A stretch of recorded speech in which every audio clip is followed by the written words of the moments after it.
NBA moments that ended horribly. Bad luck gets to all of us, and that includes professional players in the NBA. Sometimes a play doesn't turn out the way it was intended. Sometimes a play ends in disaster. In this video, we'll take a look into the times when NBA moments ended horribly. Derrick Rose's career-altering knee injury. Derrick Rose was once one of the top players in the NBA. In fact, Rose was good enough to win MVP in 2011 over LeBron James in his prime. Rose was also the biggest star in Chicago since Michael Jordan, and the main reason why the Bulls were considered a threat in the Eastern Conference. However, Rose is also regarded as a player that shone brightly before his career was thrown off by injuries. Injuries derailed Rose's career with the Bulls, and he'd never get back to his old heights while playing with the other teams such as the Knicks and most recently the Detroit Pistons. There's one injury in specific that kicked off the chain of future events, and if you wanted to pinpoint when the beginning of these troubles was for Derrick Rose, it would be a good idea to take a look back at that one. That's his ACL tear in 2011. It was after Rose had been named MVP and joined Michael Jordan as the only one in Bulls history to win the award. He was also the youngest MVP, so it was safe to say he was taking the league by storm at that point. In December of 2011, Rose extended his contract with the team with a huge 5-year deal worth $94 million. The deal was the max allowed by the NBA's rules at the time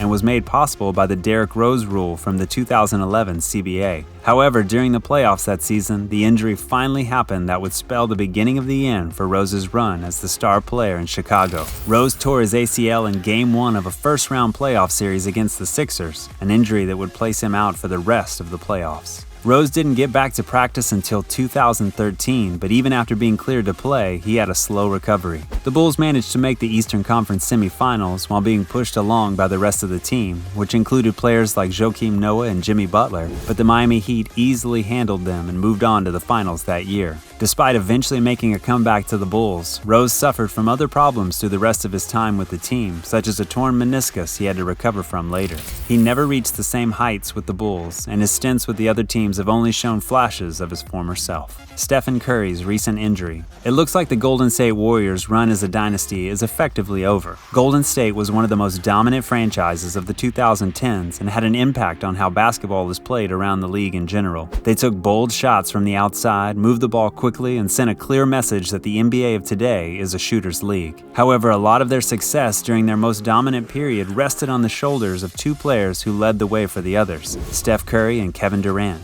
Durant has moved on to step out of the shadows of the other Warriors stars and tried to lead his own championship team in Brooklyn. Curry, on the other hand, had more pressure fall on his shoulders now that Durant has left. The Warriors had lost to the Raptors in the finals last year, but they were still the team to beat. But with no Durant or Klay Thompson coming off an ACL tear, they really needed Steph to carry the team so they could return to the finals over LeBron's Lakers or the Kawhi Leonard-led Clippers. But disaster struck for the Warriors when Steph had a collision with Aaron Baines during the 4th game of the season, breaking his second metacarpal when Baines fell on his hand. While the injury wasn't bad enough that Curry would be forecasted to miss the entire season, he was predicted to miss 3 months. The problem for the Warriors was that they didn't have 3 months to go without their best player. Their results dropped hard. By the time the season was suspended, the Warriors without Curry had the worst record in the NBA with only 15 wins to their name. While you can make an argument the Warriors were on the decline since Thompson went down with an ACL injury and Durant left the team in free agency, this is the one moment when their hopes of competing really slipped away. The Warriors still had their original core of Klay, Steph, and Draymond Green, but whether or not they can recover from this disaster of a season remains to be seen. Paul George breaks his leg.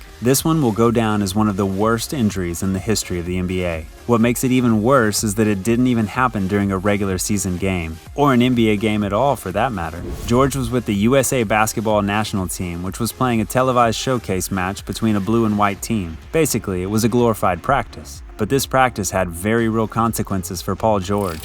What looked like an ordinary play turned into a disaster when George chased down James Harden and went to block a layup attempt. He did keep the ball from going in the net, but hit the stanchion while coming down and broke his leg in one of the worst ways possible. The injury was bad enough that a lot of media outlets didn't want to show it, and George was expected to miss the entire season. Fortunately for him, however, Derrick Rose a little bit too fast for his own good.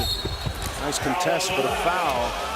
Paul George shaken up as he ran into the stanchion. He was able to bounce back quickly enough to play before the end of the 2014-15 season as one of the main stars in the Pacers lineup. Thanks for watching, and don't forget to leave a like, comment below, and subscribe to our channel.